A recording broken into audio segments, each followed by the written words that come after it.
Before we move on to approval of the agenda, I just wanted to make a little statement about meeting conduct expectations, which sounds so harsh, and it really isn't. I so value the way that our meetings are run and just kind of our culture that we have, that it's just warm and formal. We have a lot of humor and a lot of fun, but I do think it's important to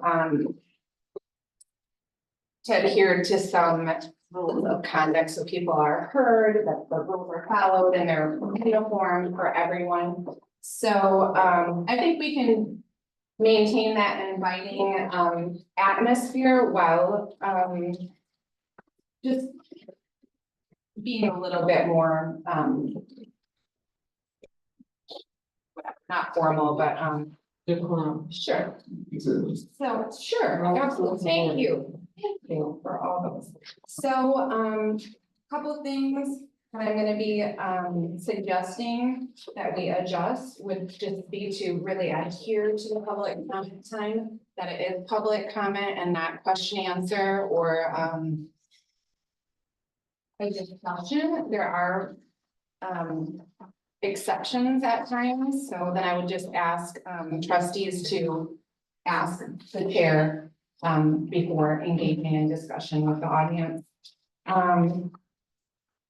And then just refraining from side conversations and be recognized by chair before speaking. And I know we all talk over each other or interrupt at times, and it's rarely taken offense to, because I think everybody's just really good natured in this group. But I just want to make sure everybody's heard and that one person has the floor at a time. So thank you for understanding that.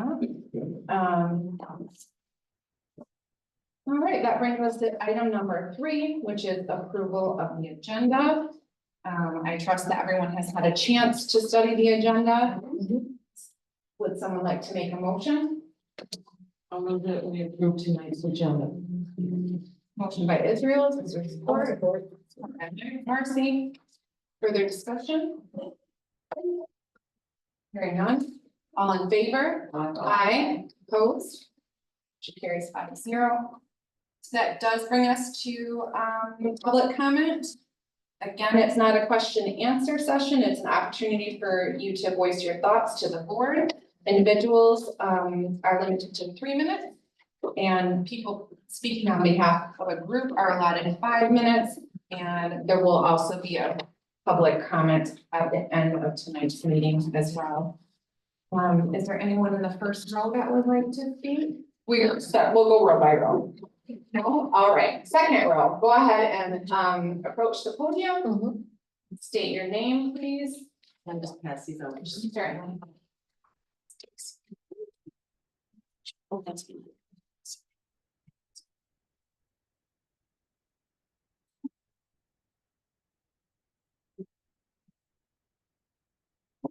It's hard. We're friendly. We like reading this one. We're the golden retrievers of. Thank you. Somebody's missing. Or just one up there, down there, and that we'll give those to Daniel.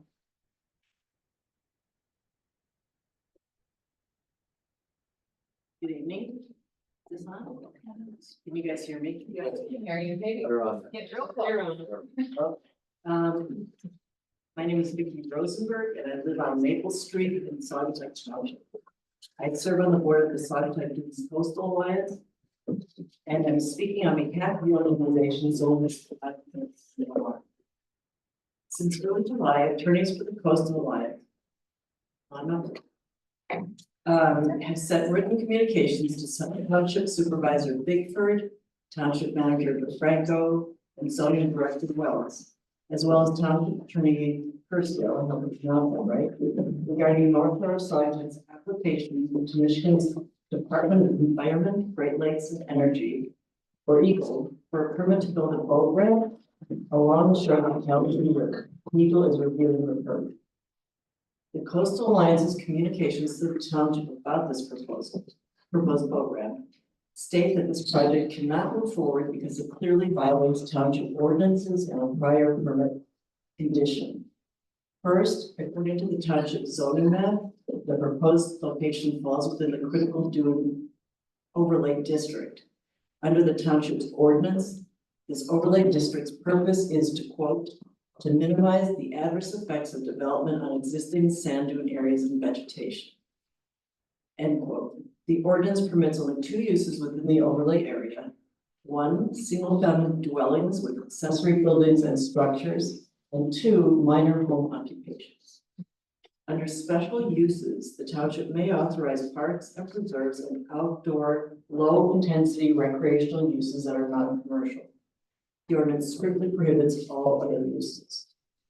Second, the permit the township granted in 2017 for North Shore's proposed marina has a, quote, limiting condition, end quote, that states that no, quote, boat launch facilities and no in and out boat services, end quote, are allowed at the site.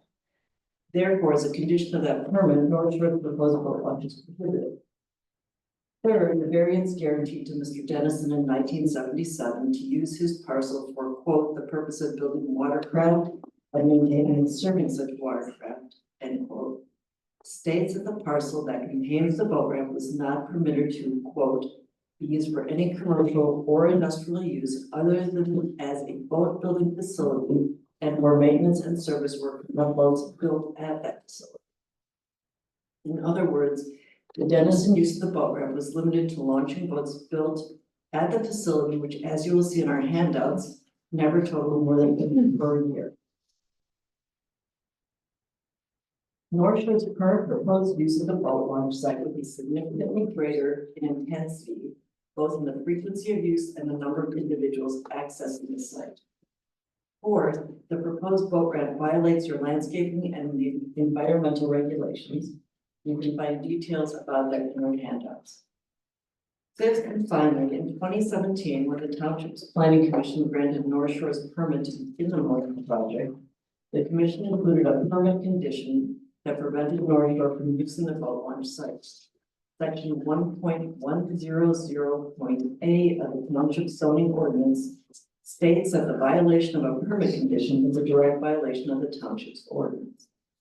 Separately, it's worth noting that Scott Bosgraf, on behalf of North Shore, stated at the March 27th Planning Commission that there would be no boat ramps used on the site.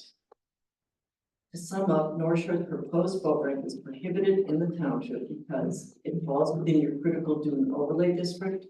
It violates the conditions of the permit granted to North Shore in 2017.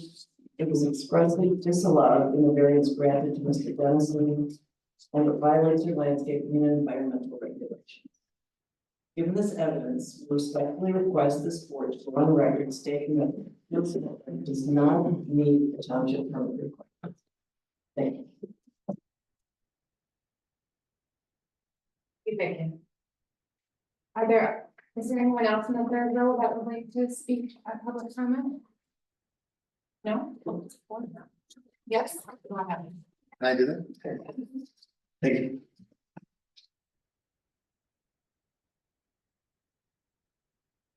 Hi there, thanks for doing what you do. I gotta take this. Hi, I'm Kevin Winford. I am running for the state house seat, for the 38th district state house seat, which includes Saugatuck Township all the way down to New Buffalo. I can tell you this, most people know my background. My background is CPA. I have a master's in tax law. I've done business and taxes in 50 states and 33 countries. I've got a deep background. I started businesses when I was 10, and I have successful businesses now that flourish in this area. And it is primarily run and operated by 7 of my family members. Very cool. So I'm blessed to have those and my 5 grandkids there. One of the things that I will promise you guys is, and people could say things off and on all the time, but what I do say has stuck, and I have done what I've said, and I will do what I'm saying here. And that is, I will not support any state law that takes away your control. And it doesn't matter what it's for, because there's all different things that have been happening in these past few years. I don't believe in the federal government taking state control, and I don't believe state control taking local control. We don't want to get rid of your control because these are the people that voted you in, and you are the closest source to those people. And that is important to me. The other thing that I will do, and it will upset people on the left and the right, and that is I will work with Democrats and Republicans to get things done. And guess what? I've always done it, always. In order to be a successful businessman, I've had to have done that. The other interesting thing, and because I did that, and I'm gonna give you a handout, everything I hand out has my cell number in it. People are calling me all hours of the day. I just had a woman call me a few nights ago, at 1 in the morning. I happened to be up, so I answered it. And 10 minutes went by, she's screaming at me, asking me 5 questions. After the 5th question, they're screaming at me, I said, just so you know, you've been screaming and I haven't, I've been civil. And so I'm gonna end this conversation. You will not have voice in Lansing, will not. And I said, I've answered your questions and it's actually going well, I thought. And you just haven't found something that you want in the game. And that's just not me. So I will work with people who want to come to Lansing, who want to work with me. That means people that want to scream on the far left and the far right, that won't happen. And so that I will promise too. So anyways, I just wanted to let you know, I am Kevin Whiteford. I am the guy that they talk about on both sides, and I have endorsements across aisles all the way up and down this lakeshore. And I'm proud of that. And I will help those people. And so I am Kevin Whiteford, running for your state house seat on November 5th. And I am on South Haven. Love coming to your town, by the way. We came today and Bodie's, and I could keep going on your restaurants and stuff, but I know that's Saugatuck, but this is Saugatuck Township. But I do appreciate what you guys do. So thank you and have a good week. Thank you. For someone else.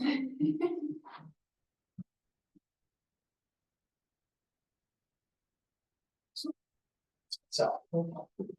Thank you. Mm-hmm. You're welcome. Good to have it too. Nice and purple. Anybody else in that 3rd row or 4th row? Anybody else that would like to comment during this first public comment section?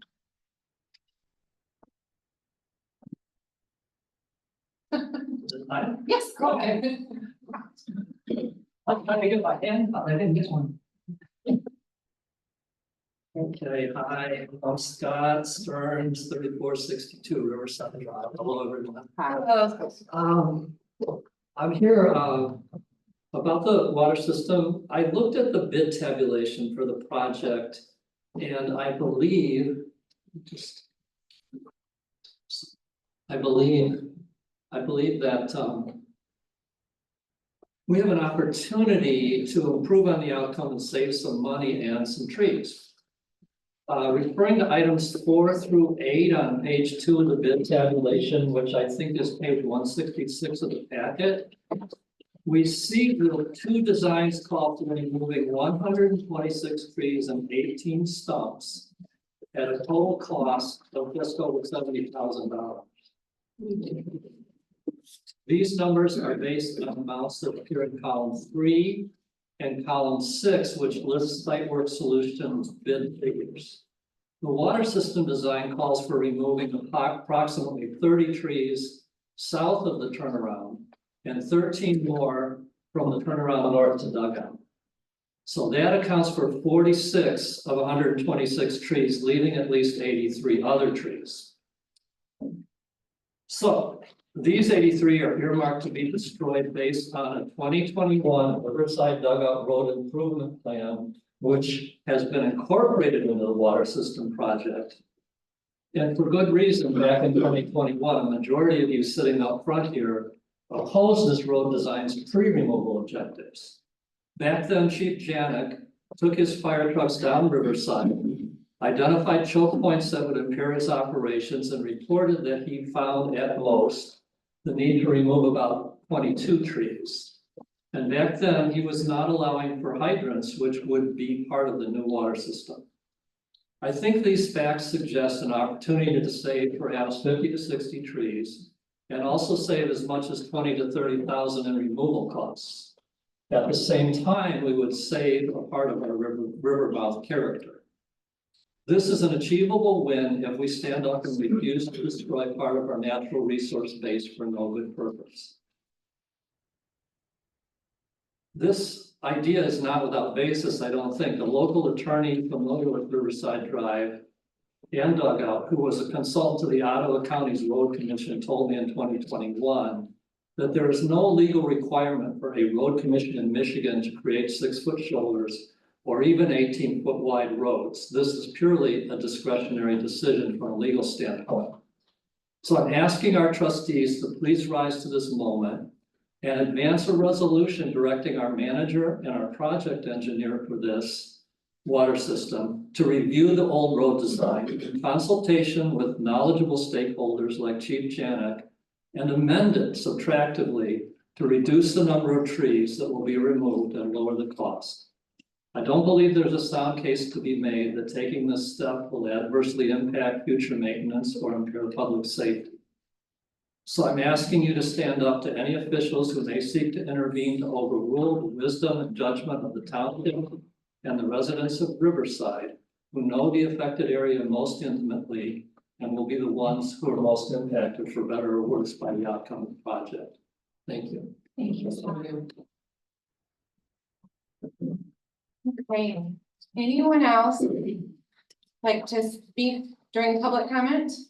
Anyone on? Dana's on Zoom now. Okay, good. Okay, I will go ahead and close public comment section and move on to the consent agenda. There are no items that we need to pull from the consent agenda and discuss. I would entertain a motion to approve it as presented. Can I make one change, please, Abby? Sure. Page 35, memo to the township board should be, dated October 9th, not October 10th. Thank you.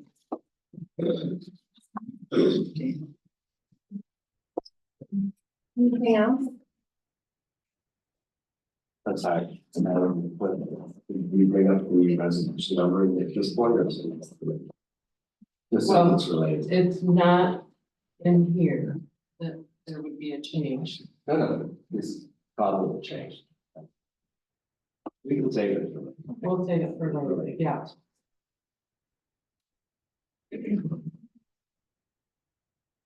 Someone like to make a motion? I'll move to approve the agenda as amended. I'll support that. You have a motion and support. I'm not, sorry, not the agenda, the consent agenda, sorry. We have a motion and support. Is there further discussion? Hearing none, all in favor? Aye. Opposed? We do not have any presentations tonight. We do have under new business, item number 1, appointments to the Wildlife Management Committee that we established last month. Or we approved membership to.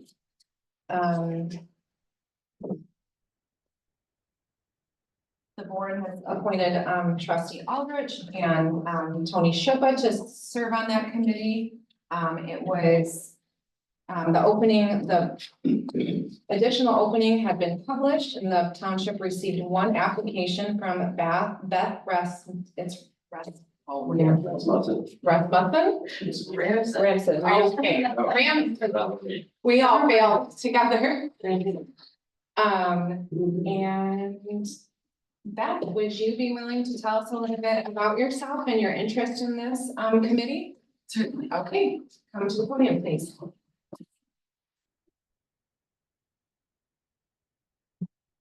Hi. You can move that to your. Hello. As soon as I figure out how. You can hold it if you want. Tall. There you That was for Mr. Wade.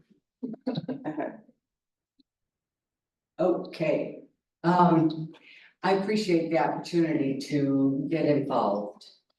I moved to the area from Chicago permanently in 2000. I've been coming up to the Lake Shore all my life, all summer long for my life. And when I moved in 2000, I lived at the family cottage there, and in 2008, I bought a condo in Douglas. And I served on the condo board for about 8 years. I was the first one in the building, and my family called it my palace. Anyway, I also served for 3 years as the board treasurer for Four Paws Lake Shore, before they were, moved in under the Wishbone Pet Rescue umbrella. And I also served on the board for Lakeshore Community Chorus when they chartered for about 6 years. I sold my condo and I lived in a home that I designed now in the township. So about 1.5 years ago, I moved in, had occupancy, and so I signed up for the emails and I got to know, and I just I'm amazed at the work you do. I think it's wonderful. And I always like to be involved when I can. And this is something I feel kind of uniquely involved in because my property is on the north side of Wiley. And it's surrounded by the Douglas 16+ acres on the north and east. So I'm very affected by the deer. I've spent a lot of money. I just moved 45 bushes into a more protected area because there's no such thing as, oh, I've lost the word. What are the plants called that deer resistant? Oh, that's not. Repellent. Anyway, I also am part owner in 10+ acres on the lake shore, which is Douglas. But our woods back up to the West Shore development. And we have probably 3 or 4 herds living there that move across the West Shore development. So with all the development that's being planned, and based on where I live, I see that this is a problem. Definitely, especially when they're having twins. And they're adorable and I love them and I don't want to kill deer, but I know that their food source is running out, which is why they're eating everything we love. So, any questions? Yeah, so yes, when we have appointments to make to boards and commissions, we do usually open it up to the trustees asking some questions. Stacy, do you have any? Boy, I can't really think of anything off the top of my head. I'm on the committee with you if you're appointed, so I'm sure we'll be talking more, so, I understand your dilemma there. So looking forward to working with you if you're appointed. Treasurer Howard, do you have? I don't really have a question. Well, first I'd like to thank you again for applying to this position. I think it's important and it's challenging because it's a new body that they have not made appointments to before. And now applicants don't always appear, so I thank you and applaud you for coming tonight. I also think your application is one of the nicest ones I've seen in terms of how your application was very well done. Sometimes they're scribbled and they don't contain much information.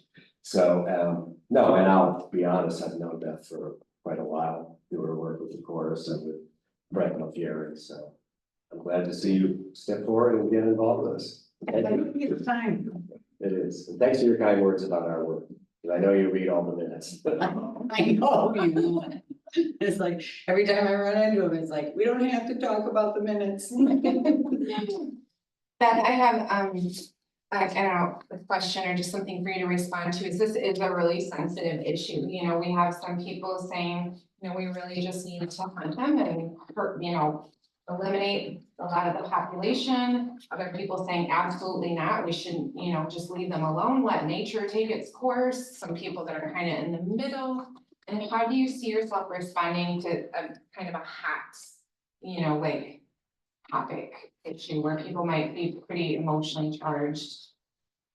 I understand that. I mean, for 8 years at the family cottage, it was down in a ravine and I had 5 deer that lived there all winter and they kind of got to know me and I watched them and learned a lot about them and I think they're beautiful creatures, so I refused to believe that killing animals was a good thing until I ran into hunters. I got to know some hunters who explained that they are compassionate, many of them. I can't speak for all. But they don't mean to, not for its food. And anyway, to your question, I can't help but think there isn't some kind of compromise, and it may end up being the compromise being allotting land rather than throwing your hat in on the development that's pushing them into other areas or causing them to do damage as they look for places to live and eat and that sort of thing. I'm hoping there's a compromise. And it's not something that I can figure out myself because I think it's gonna take some research. Thank you. Clerk Israel, do you have any questions? No, I just have a comment.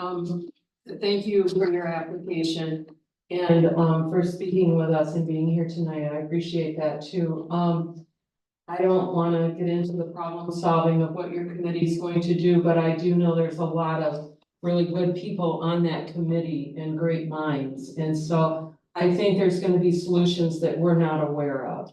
And I think you're going to be pulling it from all over, you know, all over Michigan. Michigan has a large deer population, so I look forward to seeing what really transpires with this group and what way you go. And welcome to the community. I mean, I know you've been here a while, but still I'm glad you're getting involved, so thank you. Thank you. Trustee Marcy? No, nothing above and beyond except thank you for throwing your hat in the ring. I'm glad it came up. Thank you very much. Very good. We have, okay. I'd like to make a motion. I would like to move to approve the appointment of Beth Ramson to the Tri-Community Wildlife Management Committee. I'll support that. We have a motion and support. Is there further discussion? None, all in favor? Aye. Opposed? Motion carries 5-0. Welcome, Beth. Thank you for being willing to serve.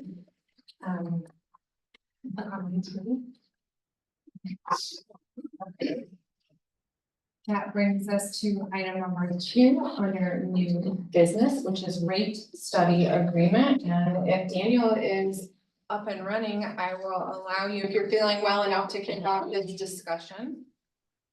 Yes, thank you for allowing me to join virtually. But yeah, I can absolutely run through this. So this is a proposal from Basinski and Company, but you're probably more familiar with the consultant that we're working with, Andy Campbell. Andy Campbell assisted us in a rate study for our water system last year.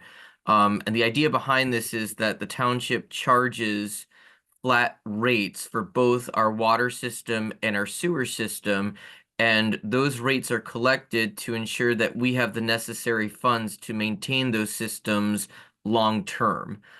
We completed a rate study for the water system last year, and we did not complete a rate study for sewer for a particular reason, and that reason being that we are still in talks with the Kalamazoo Lake Sewer and Water Authority and the cities of Saugatuck and Douglas on a new sewer agreement. And until that sewer agreement is completed, we don't necessarily know all of the assets of the sewer system that we're responsible for. When we do know that, then we can make an accurate calculation of what fees we need to charge in order to maintain those assets. Similar for the water agreement, I think that, you know, we're actively working through a water agreement, and we'll have a better understanding of the assets that we're responsible for, and at that time we can amend our water rates and also complete a conversion from charging those rates based on REUs, or residential equivalent units, to MEUs, so meter equivalent units, which is being requested of us by Cal SWA. So you can see that the charge for the update to the water rates is significantly less than sewer, and that's because the majority of the work's been done, so that's up to $2,500. We do not have this in the budget, but we do have in the budget some money set aside for professional services, so there may have to be a budget amendment related to that. But we do have budgeted in our sewer fund the cost of doing the sewer rate study. So this was something that we were anticipating doing. This is something that's great to do, and this is something that hasn't been done since our rates were first instituted in 2017. So it's always a good idea to make sure that we know what our assets are, we know what our financial obligations are, and that we're collecting a sufficient amount of money to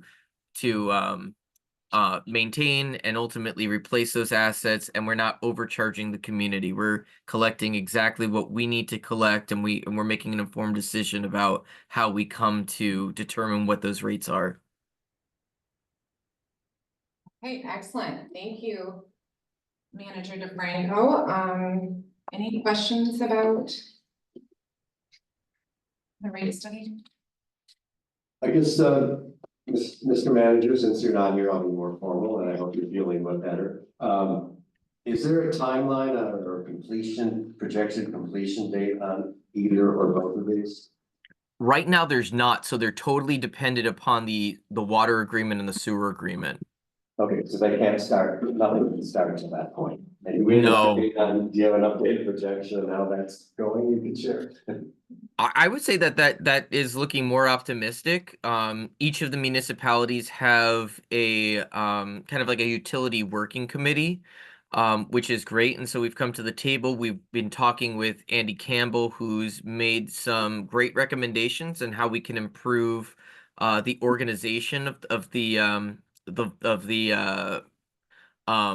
Water and Sewer Authority, and how we can better identify the ownership of certain assets, who would be the better party to own those assets. And so now we're hoping to bring the Kalamazoo Lake Sewer and Water Authority to the table, their board, and work through an agreement. So also all the municipalities have agreed to work with the township attorney, Nick Curcio, in developing a new agreement that we will then present to the Cal Lake Board for response.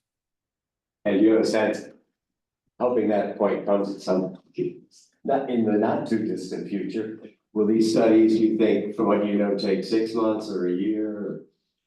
The the rate study for water shouldn't take all that long, because we have a better understanding of what those assets are. And like I said, like all of it's been worked out.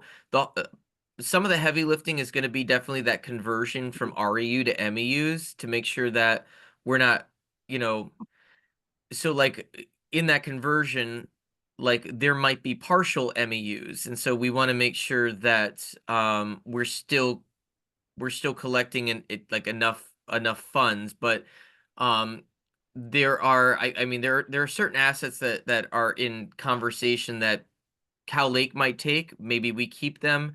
That would affect our rates. So like ultimately there might be a reduction in the rates depending on what we find from the agreement. But yeah, the majority of the work is done, the heavy lift. There's still some work to be done. The sewer is going to be the bigger lift. That's going to be a lot of conversation between the consultant, myself, and the township engineer. Okay, and then just knowing how slow things can go sometimes with Cal Lake sewer and water. I guess where I'm going with this is potentially the more expensive the sewer study may even end up being next fiscal year, since we're a quarter of the way through this year already. It's possible. Yeah, I'm just saying, Possible. I just wanted to get a handle on the potential timing, since you said part of this wasn't budgeted, but that may be okay as things transpire. Thank you. Okay, any other questions or discussion about item number 2?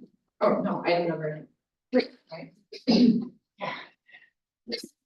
No, Right, so we're still. sorry. No. All right, I would like to make a motion. I'll move to approve the proposal from Benzinski and Company Municipal Finance Advisors to complete a water rate study update for $2,500 and a sewer rate study for $10,500. I'll support. Motion by Marcy, support by Aldrich. Any discussion? None, all in favor? Aye. Opposed? Motion carries unanimous. 5-0. That brings us to item number 3, please schedule update resolution. Please note it will be because there was a resolution from the clerk in the consent agenda that was number 2024-24, that these resolutions, the next 2 will be 25 and 26. Okay.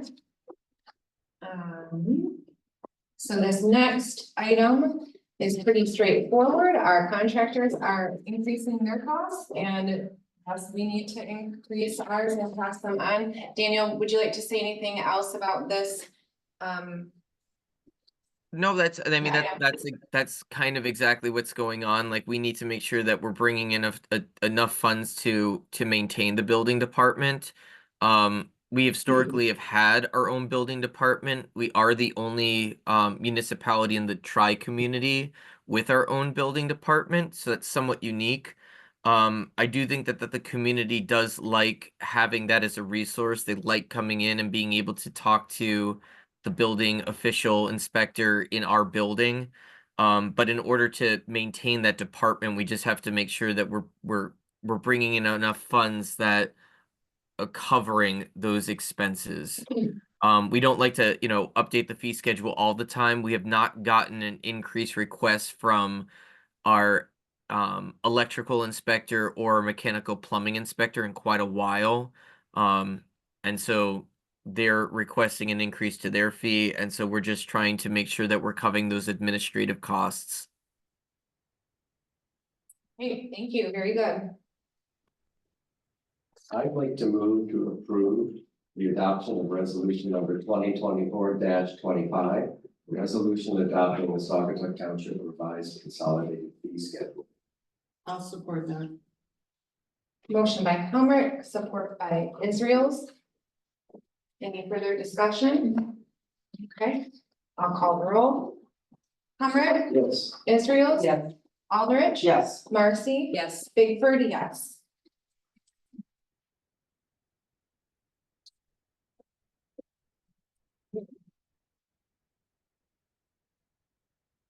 That brings us to item number 4, trust fund acceptance resolution.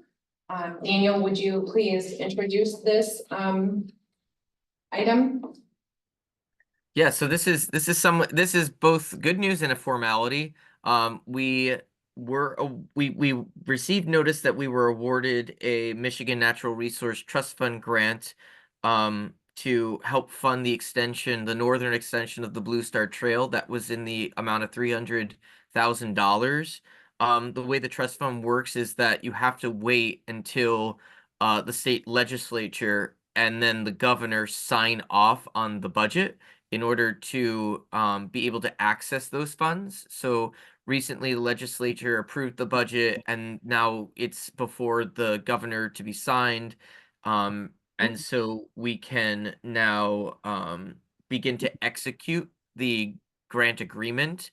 Part of that grant agreement involves the township board adopting a resolution, essentially agreeing to the terms of the grant, and also again reiterating the local matches that we have to offer, which in our situation, it's a local match from the township, but it's also a MDOT Transportation Alternatives Program grant match, and a match from the Friends of the Blue Star Trail. So you'll see that in the resolution.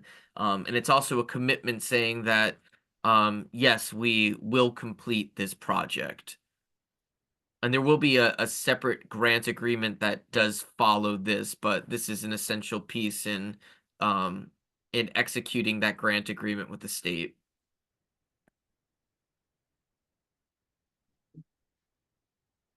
Good news. Any discussion or question? Okay. I'll move to adopt resolution number 2024-26. A resolution to accept a Michigan National Resource Trust Fund grant from the Michigan Department of Natural Resources. I'll support. Motion by Aldrich, support by Marcy. Further discussion? No. Call the roll. Aldrich. Yes. Marcy. Yes. Bigford. Yes. Israel's. Yes. Helmert. Yes. Okay.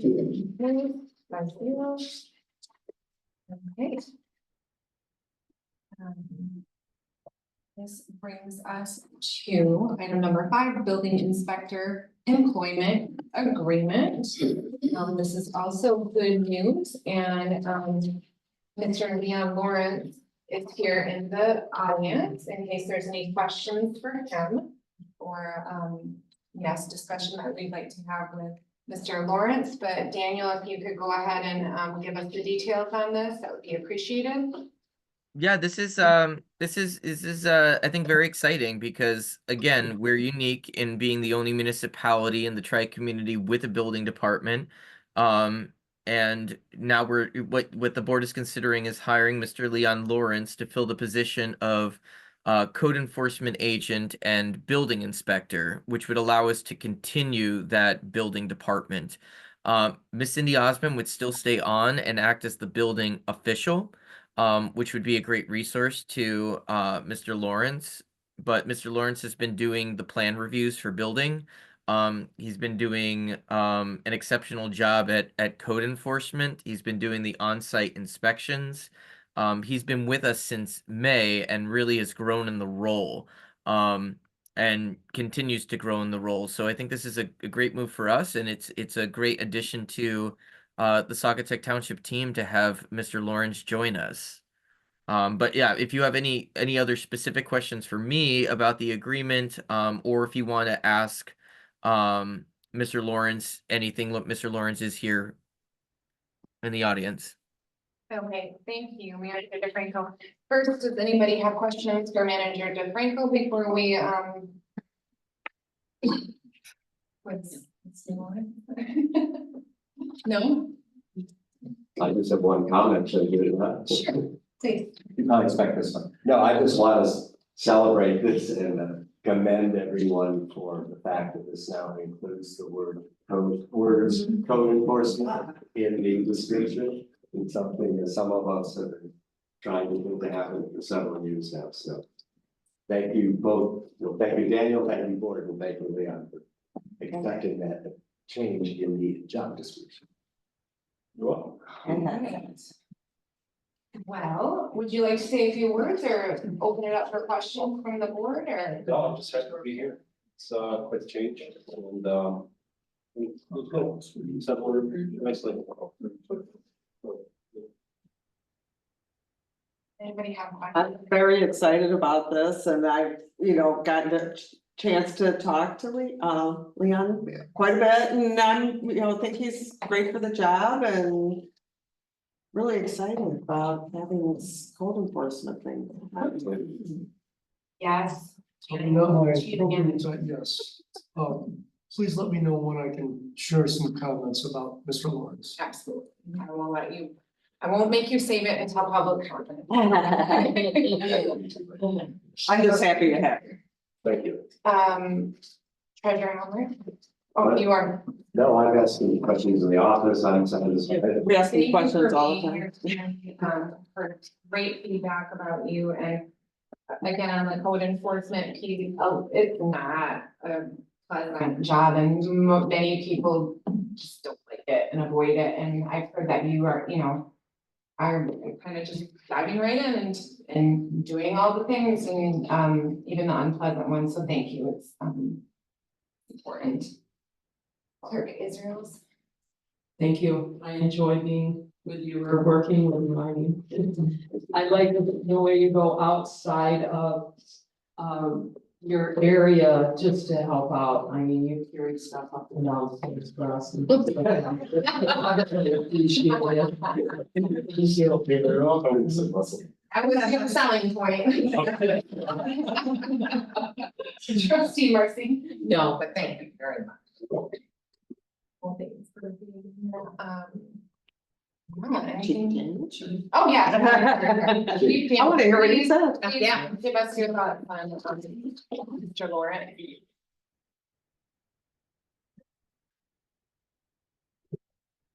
Hi, I'm Greg Janik, your chief. Thank you for the opportunity to say a few words about Mr. Lawrence. I can tell you this, I've worked in my 23 years here for many building officials. Some good, some okay. Mr. Lawrence is standout.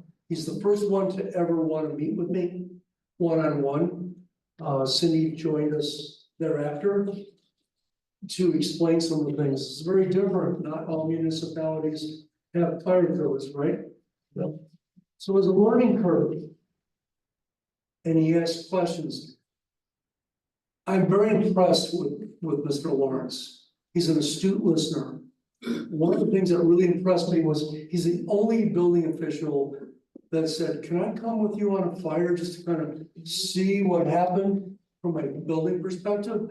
I think that just says a lot in itself. And this was pretty rapid that Mr. Lawrence reached out to me to meet with me. And I look at this going, okay, wow, this is not your typical contractor. So I think what you are entertaining here is great. You certainly have my support, and I'm a one building official guy. You know, I've dealt with so many building officials and like teaching them all over again. This gentleman reached out right away just to get the rules down, right? Because there's a lot of rules, a lot of bureaucracy. So I applaud you for considering Mr. Lawrence. I think he would be an asset to our community. He certainly understands our needs. That's important to us because we serve the public. And I believe Mr. Lawrence is going to be a great asset.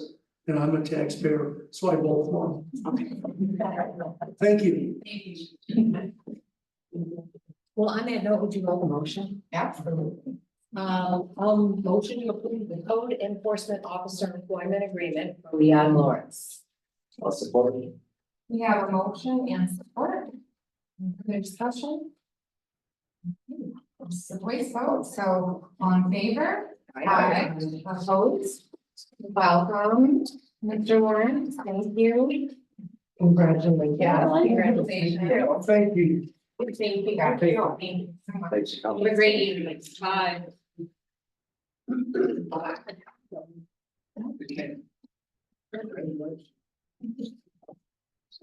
That brings us to item number 6 under new business.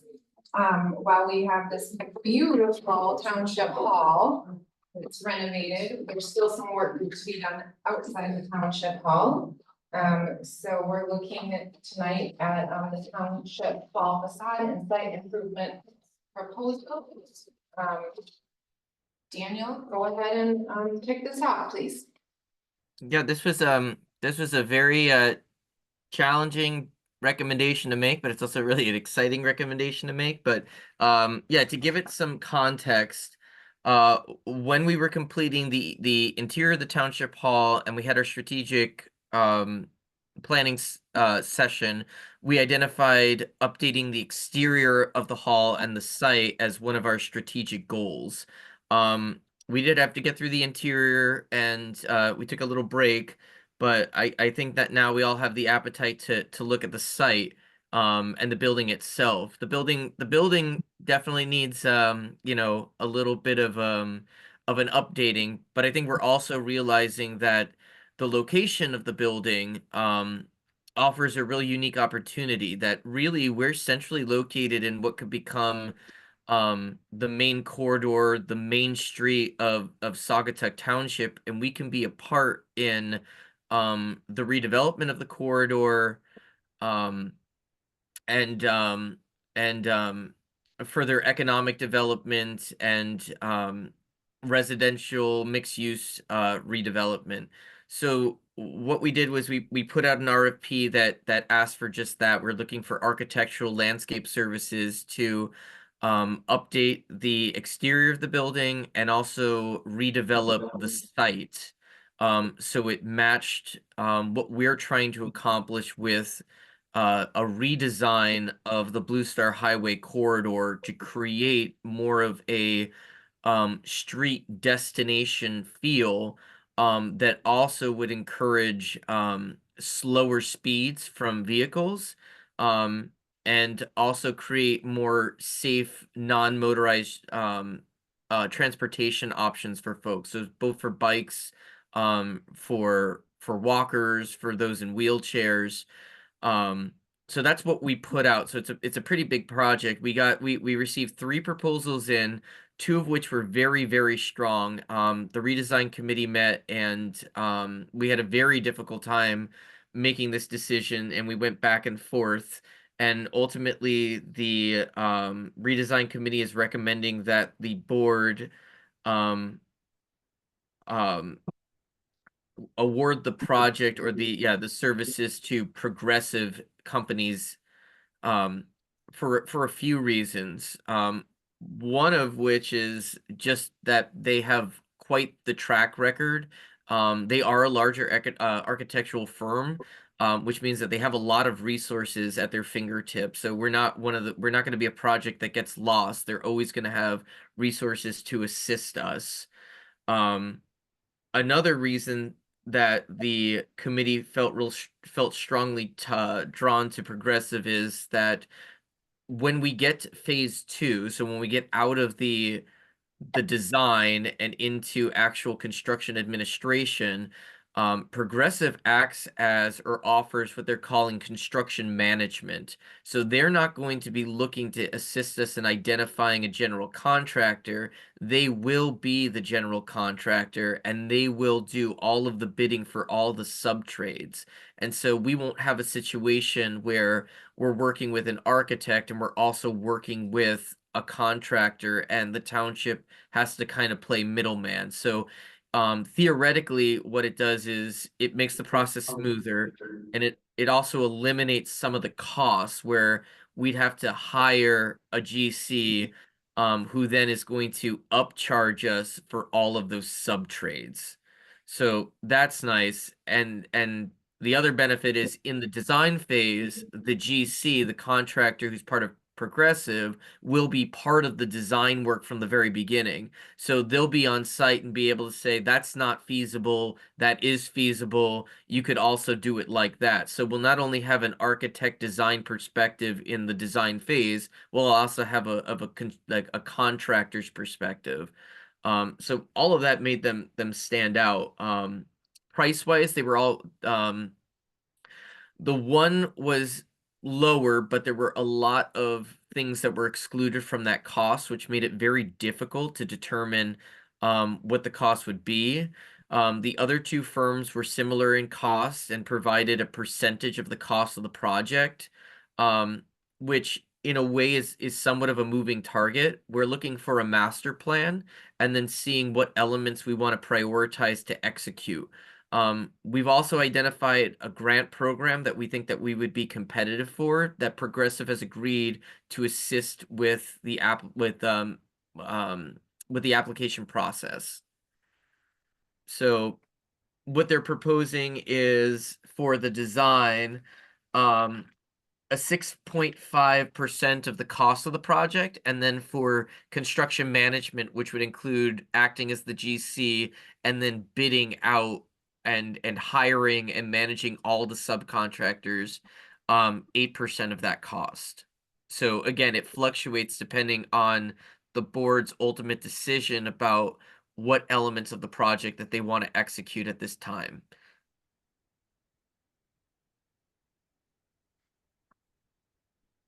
Daniel, manager. Can you speak to, you know, that I ride a bike and where I come from, it's really hard to get anywhere because it's either Old Allegan or 63rd. But I'm really enthused about curbs and sidewalks and all these kinds of things. Can you talk a little bit about what the front might include? Yeah. Oh, that's a great question. I mean, the exciting thing is, I was going to mention this in my manager report, but we do have a public presentation of our, Blue Star Corridor Safety Plan that's coming on October 23rd, and that does include renderings for the Clearbrook intersection, that shows like decreased shoulder sizes, curbs, bringing back more landscaping in towards the street.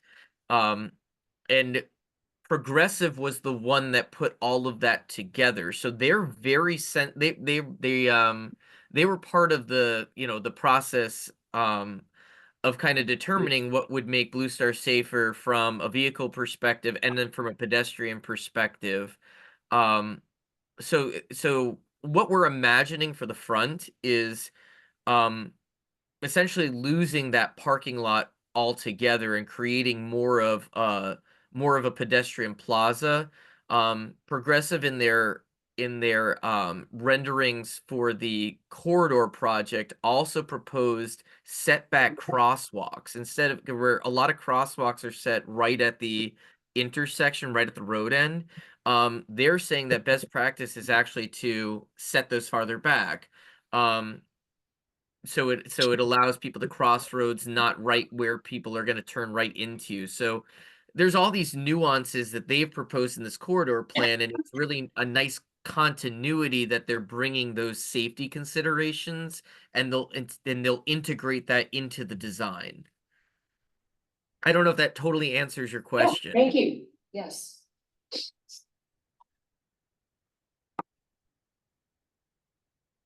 Any other questions for anyone? That motion or? I move to accept proposal from X for professional. You. Progressive. Yeah, okay, I'm sorry. Yeah, professional, I don't know, it's written that way, so, yeah. Professional architectural, landscape and engineering design services for redesign of the Saugatuck Township Hall facade and site. I'll support that.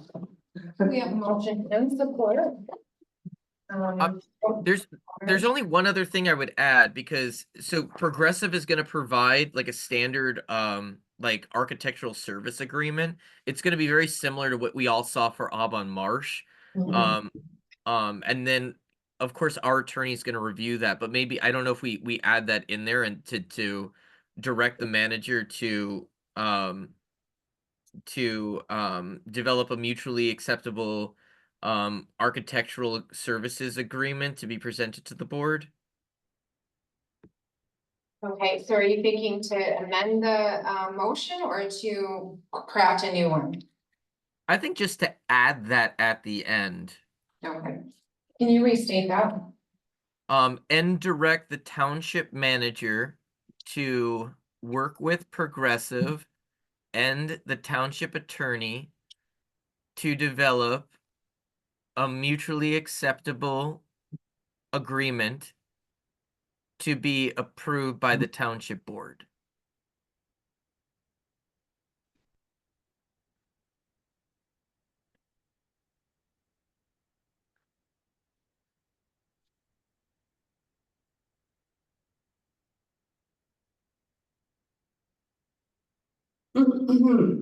Okay.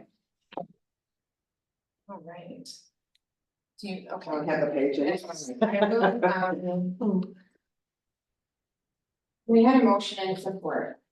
But let's go ahead and let that die, okay? Is somebody willing to make a amended motion? Do you have it, John? Otherwise. Go ahead. Well, I will move to accept the proposal from Progressive for professional architectural, landscape and engineering design services for the redesign of the Saugatuck Township Hall facade and site, and direct the manager to develop an acceptable work, direct the township manager to work with Progressive and the township attorney to develop an agreement for the township board's approval. That's good. I'll support. We have a motion by Israel, support by Aldrich. Is there any further discussion? No, okay. I will call the roll. Well, if it's an agreement, it should be mutually acceptable, right? I mean. Yeah. That's all. Good point, very good. Otherwise, if you won't sign. This is, anyway, any further discussion? No, all right, I'll call the roll. Israel's, Yes. Aldrich, Yes. Hummer, Yes. Bigford, yes, Marcy? Yes. Right. Very good.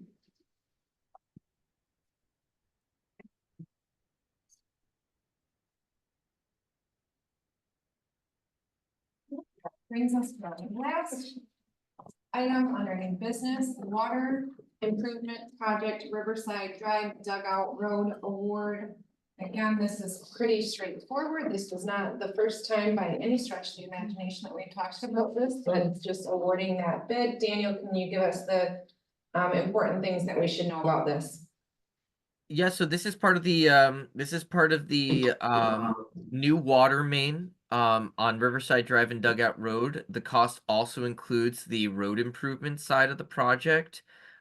We received oh god, I don't remember the exact number of bids, but we were really happy with the number of contractors that bid. We were very happy with the price that Siteworks Solutions provided. To give you an idea too about how we make this decision, it's not just the lowest bid. In this case, it is the lowest bid. But you know, Prine works hard to do some background research to determine whether or not this firm is capable of performing the work. And we also do some background research and talk to other parties that they've worked with to confirm that this is a company that we want to work with. And so we did talk with a few other municipalities, including the city of Zeeland. That Siteworks had just completed a large project for, and they said that they were responsive, that they were satisfied with the work, and that they did work well with business owners because the project was in their business district. So we're confident that they have the expertise to complete this project, and that they will be a contractor that we can work well with.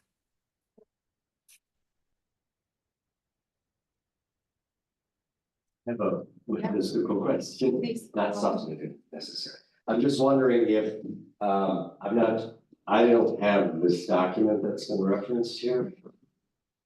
And there was in public comment, where there was reference to specific pages and section numbers that I'd like to see, and I don't believe, did any of us get it, or was it done electronically? It was all electronically. And I guess we weren't aware or didn't, we rely on paper stuff. And I don't mean that to slow this up, but I did, or let me just tell you what my concern or my request would be to staff. At some point, I would like to hear more about the points that were made. I think it was page 296, numbers sections 4 through 8. This is relative to the tree removal issue and minimums on the curb width and right away, and just to see if we could get some feedback from staff on those particular issues. Obviously not, I don't think so tonight, but that's my concern.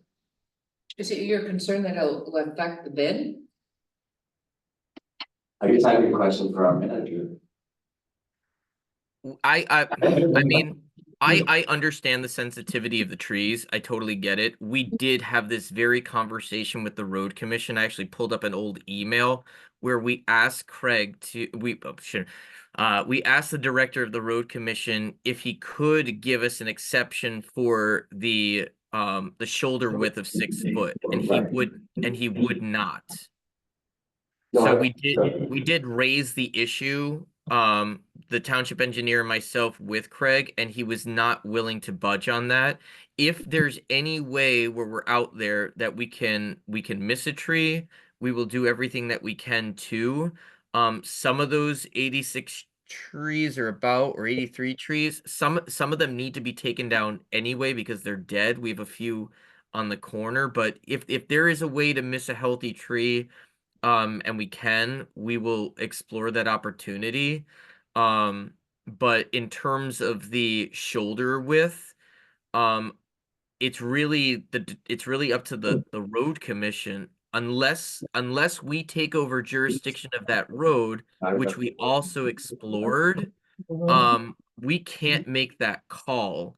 And if we take over jurisdiction of that road, it's a huge liability to us, where we wouldn't have that same governmental immunity that the road commission has. And our insurance provider has also said that they would not offer insurance to cover any accidents that occurred on that road. So, we tried to explore a lot of different avenues to come up with an alternative road design where the road wasn't as wide or the shoulders weren't as wide, and this is just where we are. I know that, I guess there was reference made to some state laws governing these areas.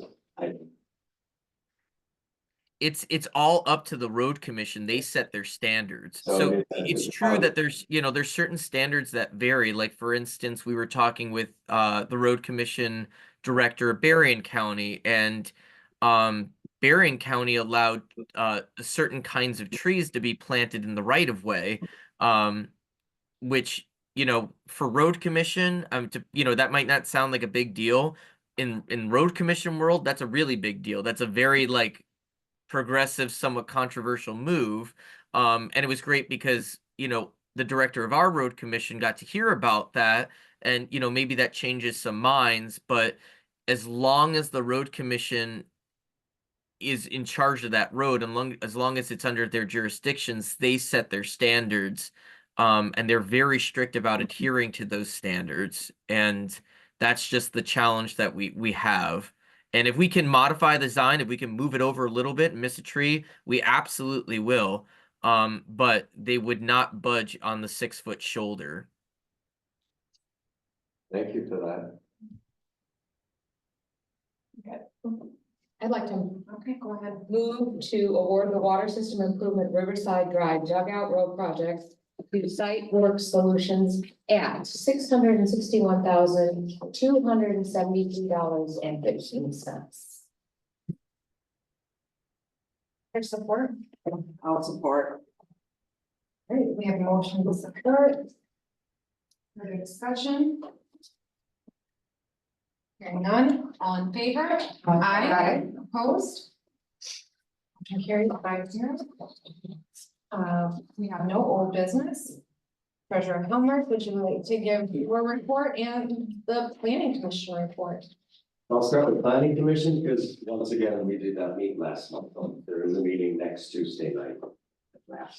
So on the treasury side, October 1st of this year, we finished our first payment of this year. General fund bank balance is at $818,000. You may note that's down about $162,000 from September.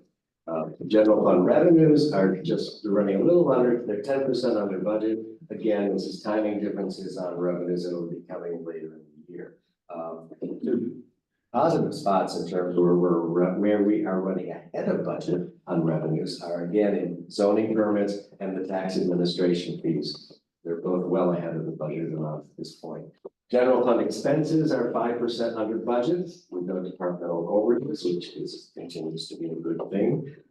I will mention the bank balance lowering is due to payments made for bike path repairs and the Blue Star Corridor study. Section 2024, the consent agenda included, because we have to approve this, the 5th and 6th summer disbursements, which totaled $7.5 million. The return rate, now the summer tax season's over, return rate for summer taxes was 94% paid on time, which is quite encouraging. Second, late notices will go out shortly. The total number is about 250, which has been pretty much the same. It's a consistent number in the last 6 years of the people that don't pay on time or choose not to pay. On the investment front, and I will have a chart on the it's time for the quarterly report, but our total investment value as of October 1st stood at $5.8 million. Our Michigan class, that's the municipal pool fund, the yield for that is as of this first of the month, 5.39%, up slightly, continues to be a strong yield on that. We did have the last product we purchased was from the Federal Farm Credit Bank fund, and it was the first time we've done something for 10 years out. So we continued our laddered approach, as they call it. That actually got called a week ago, which is when the issuer can end it. They can call it back. You don't lose any money, you don't lose what you invested. But the money that we had in there, which is about $150,000, moved into a money market account with the municipal advisors that we work with on that. And we're going to meet in the next week or two to discuss, as you know, their offerings that you can have the money back if we wanted to put it into the general account. I'm thinking we're probably going to reinvest it in another product, but with what's been going on with rates, federal rates being cut, we're going to analyze some opportunities to do there. So that was a significant change. We have two coming due Right. in And then November. one other bond and CD will mature in November. So I'm hoping in the next week or two, Abby and I can meet as the investment committee, and we're going to invite Mr. Stanislawski to join us because he was doing investments for the city. And I'll update you next month on some decisions we make. But again, 5.8 million, we're in a very good, strong position. Speaking of Mr. Stanislawski, treasurer's transition, it's going smooth sailing with Peter. In November, when the winter bills are prepared, I'll be working with him probably more than he wants me to. But no, we have to do things in the winter that he has not done in the city, like special assessments, park villages, and other details. We get along really well, and he's doing a great job, and I'm enjoying the thing. So I don't know if this is on the screen.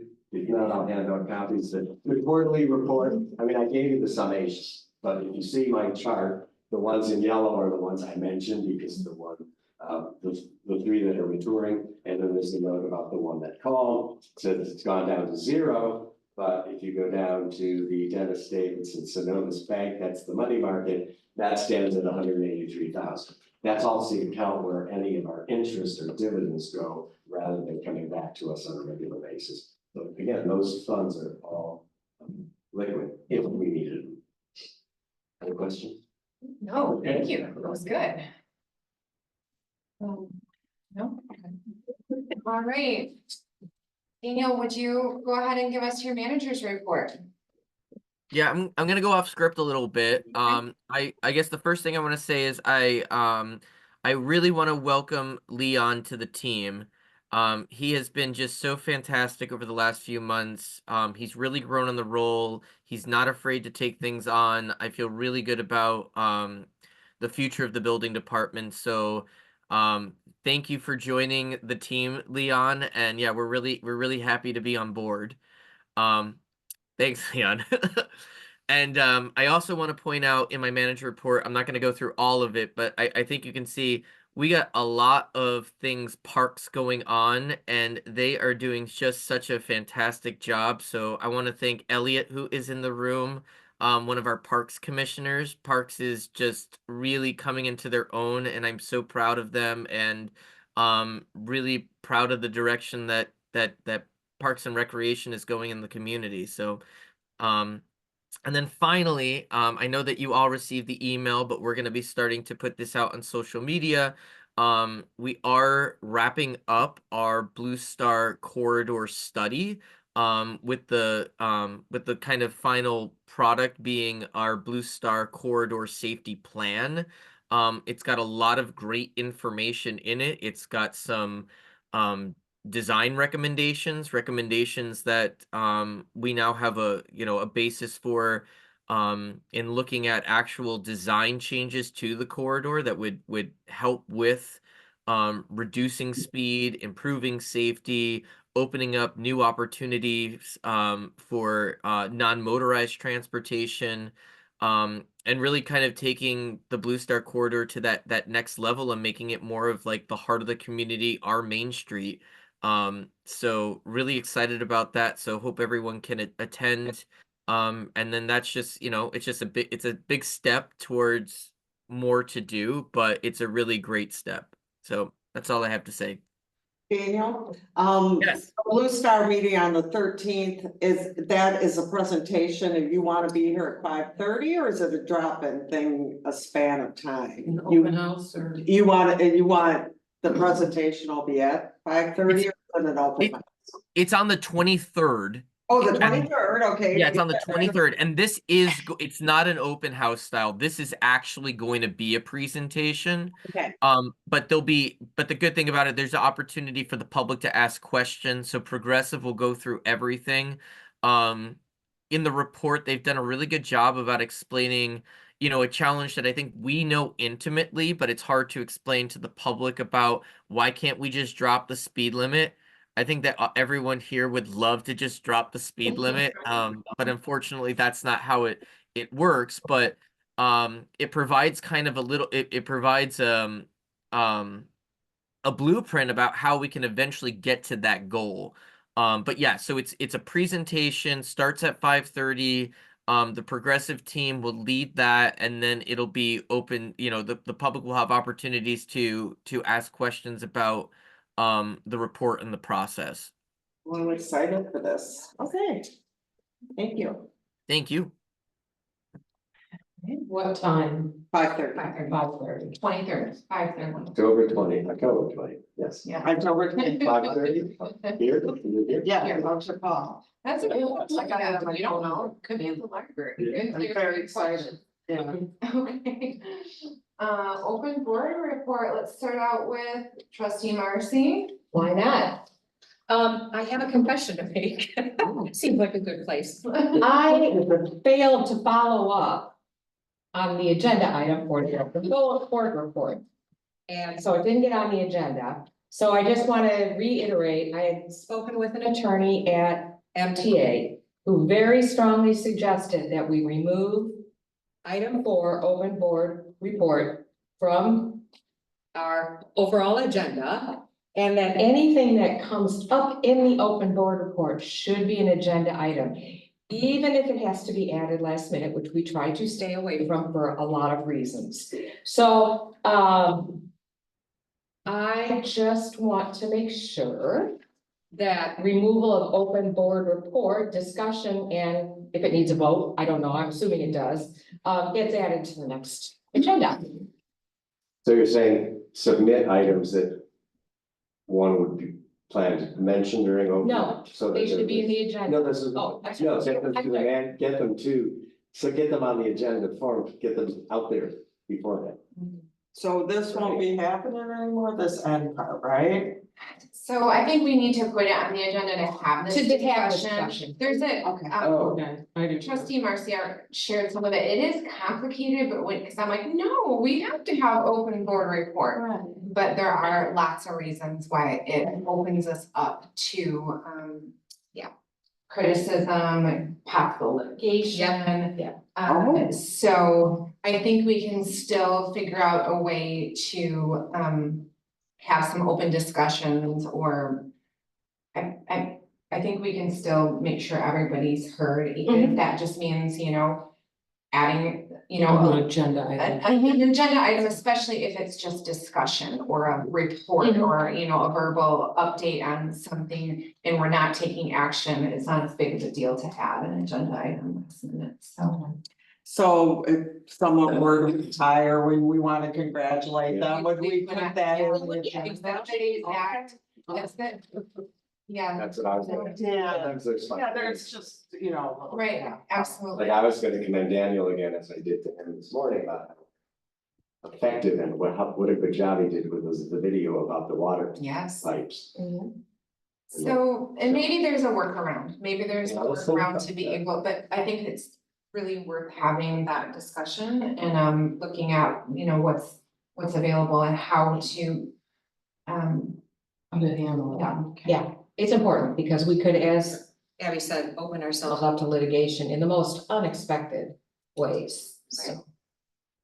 Thank you for keeping that at the top of the mind, trustee Aldrich, that's clerk Israel's. I'm sorry, Marcy. Yeah, don't, you can't laugh at me. I can too. More than you call me Abby. I did include my report in, the consent agenda. Just a reminder though, that 9-day voting does begin October 26th. And then, so you can register to vote, you can come in and get an absentee ballot, anything from October 26th all the way through November 5. Because we will be here that Monday because we're running AV ballots for 2 days now. We've sent out 1,400 ballots, so that's, you know, a big one for us. That's about it. Thank you for that, so much right now. Oh, John, No. Stacy. I think I already. Okay, now. I know nothing. No. No, I'm sorry. No, I do not have anything. Thank you. Public comment? Yes, Mr. Stern? Please approach the podium. We're running a respectable operation here. today. That's, hey, no. My wife came along, just keeping up on. Thank you. Who knows you? Oh, sorry. This is in regard to the animal control. Stacy's on and Tony Shippa. And just like. Beth Ramsey. You've got a tough job. You know, we live out there in the cornfields. There's a tremendous number of people where we are. We've got, frankly, we've got a dead one by the pond. There's another dead one up the street. And they come and feed on our apple tree, which is fine. I have no problem with that. But I'm not sure what you're going to do. If there is a written answer to this, the coyotes were taken care of. Guess what happened? The deer population jumped up. So I don't know that reintroducing coyotes to the township is the best response. And I don't know how you would sterilize deer. I don't know if there's even, you know. Well, I have some ideas. That's what we want. But anyway, thanks for taking this on. You're welcome. It's a tough job. And I don't envy you. Thank you. Oh, Daniel, thanks for the heads up. I appreciate it. Anybody else in the audience? Yes, Mr. Lawrence? In regard to the white deal issue that you guys face, I believe that's before you. I don't want to be on the committee. For the last 30 years of my life, I have been exercising damage tags as well as nuisance tags for South Haven Regional Airport. So I do have a unique perspective on this. I harvest a lot of animals every year. And so just wanted to put this out there and say that if off to the side, if someone wants to have an opinion or a perspective, something a little bit different, then I'm going to stop that, although my time is spread way too thin already. I can't work the else committee or anything, but I at least want to put that out there and say, I have all this knowledge and I just don't want it to go to waste. Thank you. We'll pass that on to the committee. That's nice to have that available. I'm really gonna talk to you about it. Seriously, we can go for lunch. Thank you. Anybody else? Yes, please.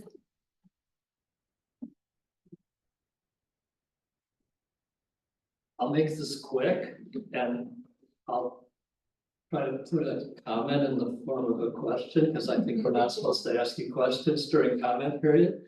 I just know that when the information was sent out to the people who would be part of the special assessment district, that the estimate was 700,000 for the project, and so on that basis with 20 households, it was a 10,000 contribution.